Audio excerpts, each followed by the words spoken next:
ஒருத்தவங்களுக்கு ஒரு விஷயம் தெரியலன்னா அதை சொல்லி தராது. உனக்கு தெரியல பாத்தியா அப்படின்னு சொல்லி, எனக்கு தெரியும் அப்படின்னு அகங்காரத்தோட அந்த வார்த்தை வெளியே வரும். அந்த பதில் எப்படி வெளியே வரும்? அகங்காரத்தோட, திமிரோட வெளியே வரும்.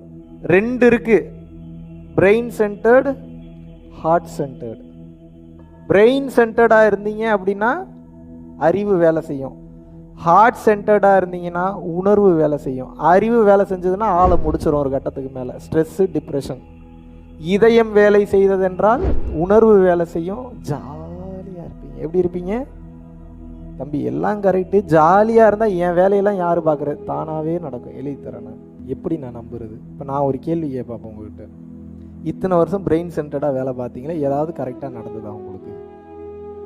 எப்பயாவது நடந்திருக்கும். அது நம்மளாலலாம் நடந்திருக்காது, தானாக நடந்திருக்கும். அப்போ தத்துவம் என்ன சொல்கின்றது? நீ உணர்வுக்கு முக்கியத்துவம் கொடுறா, அறிவுக்கு முக்கியத்துவம் கொடுக்காத.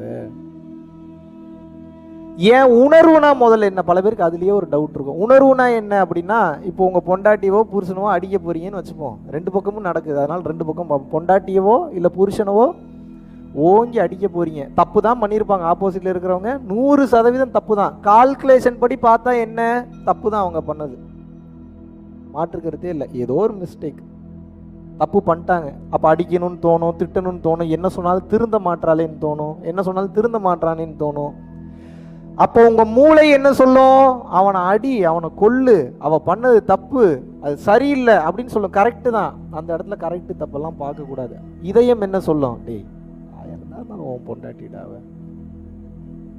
1000 தான் இருந்தாலும் உன் புருஷன்டாவ, பாவம் அவளே மாற முடியாம தவிக்கிறா, கொஞ்சம் கொஞ்சமா தானே மாத்திப்பா, ஏன் அவசரப்படுற, அடிக்காத, வலிக்கும்ல அவளுக்கும் அப்படின்னு எது சொல்லும்? இதயம் சொல்லும். இப்போ இதயத்துக்கும் மூளைக்கும் நடக்கக்கூடிய இந்த போட்டி தான் உங்களுக்கு வாழ்க்கையாவே போயிட்டு இருக்கு.